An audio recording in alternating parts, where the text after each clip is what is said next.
Hi, it's Roger here with my big little secret.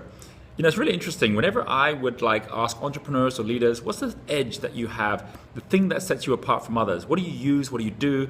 Almost always would be something I wouldn't be expecting because I hadn't heard of it before. And it wasn't because it was a secret that they were keeping deliberately.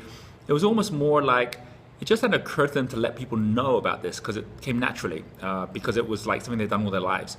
Well, here's my little secret, and it's a book. And this book here, which I want to share with you, it's not this book, which is my public book. It's this book, which is my private book, my journal. And it's how I go about kind of going through my thoughts, my ideas, which I do very much in graphic form, as you can see here. And I wanted to share this because it came up this week. Because this week I was at an event, which was Joe Polish's event, Genius Mastermind. And I always use my journal when I'm making notes. And so I'm making notes, and people come up as they do often at events and says, can I take a photo of it? Or, do you mind if I share this? And I said, no, of course I don't. But then I'll share with them often why I do my journal this way. And they always are fascinated to the extent that I thought that in this video, I'd go about sharing with you.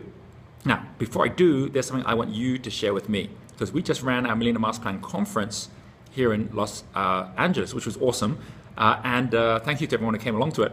And I told them that when I started this video series, the one you're watching right now, about 6 weeks ago, I only really had the intention of kind of like running this through to the launch of the book, to this event that's just taken place. But when I shared that with them, they said, keep the videos going. We want to keep seeing them. And so I wanted to check with you, because I've noticed more and more people watching these videos every week. There's obviously a commitment that comes with doing these videos.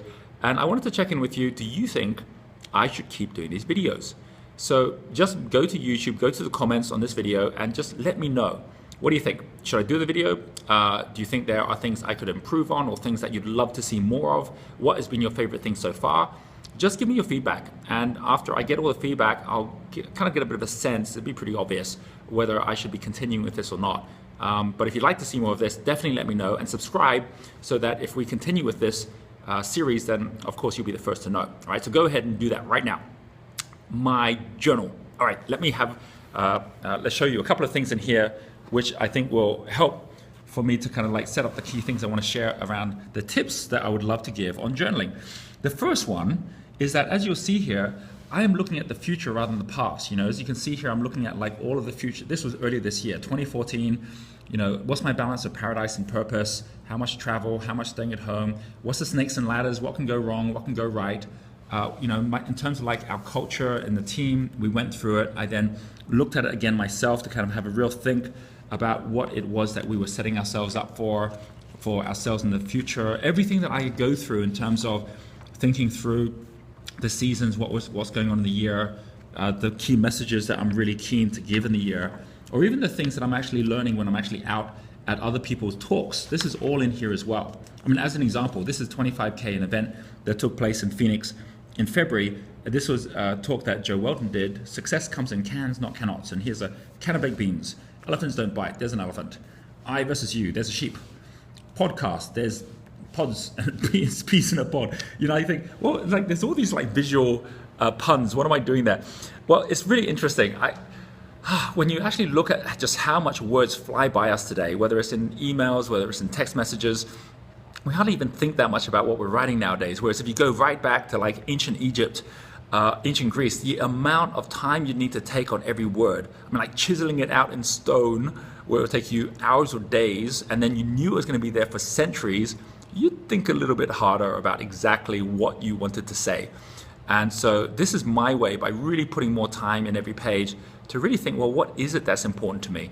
And as you can see here, as I go through this, I'm really kind of covering page by page, not just kind of like what I'm experiencing, what I'm noticing, things that I just become fascinated by, through to things that can really help me, whether it is the passion test. This is like Janet Atwood going through the passion test with me, and then me coming back and having a real think about it.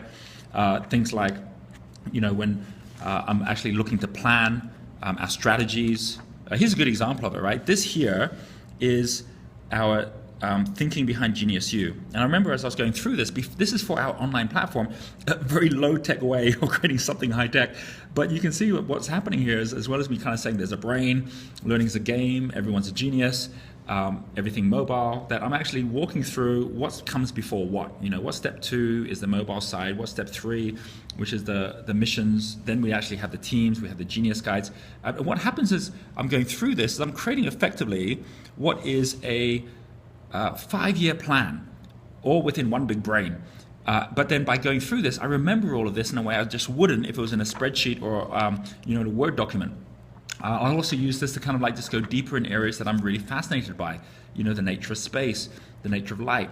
And these are things that I will spend months on, but then I know as I come back to this, I'll remember what I was thinking at that point when I actually wrote something. So this is kind of my way of how I log my life and design it for the future. And it's what I call think it, ink it, do it, review it.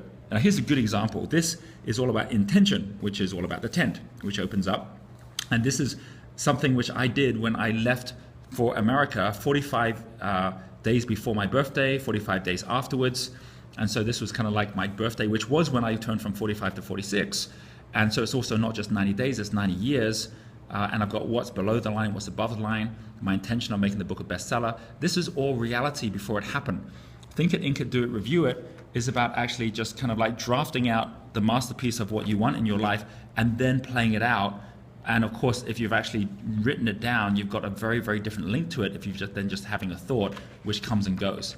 So this is really something I wanted to share with you about the core idea in everything that I'm doing here, that when you take this concept of think it, ink it, do it, review it, there is the difference of actually doing a journal which is about the past as opposed to the future. And everything I'm doing here is about the future. The second thing is, and there's 3 things in total that I want to share. The second thing is this whole idea that when you are doing a journal, you can like focus at the answers, like, here's all the answers, or the questions, which is opening up new things instead of closing things down, which is, as you can see in these images, what I'm doing. I'm opening up new possibilities and thoughts in my life and what I'm doing. And the third thing is, instead of just focusing at negatives, you're also focusing even more on positives. When you're actually looking at the darkness, it's really to contrast that so that you can see the light. And that is really in order for my journal to be my light, to illuminate the parts of my life that I would otherwise miss, and to make sure that I'm staying focused and know what I'm saying yes to know what I'm saying no to. So I really hope that just in terms of those kind of key things, to actually say, if you don't have a journal, go ahead and start tracking it. It's the best way possible to slow time down, to see what's really important, and especially as you're starting to design your future. Hey, look, when your vision is that clear, your vision is stronger than your memory, it means your future is more important than your past, and it allows you to then move yourself towards an amazing future. I hope you've enjoyed this video. I really look forward to hearing your comments about whether we should continue with these videos, and also whether you journal, whether this is something which you find real value in as well. Look forward to your comments and to connecting again very soon.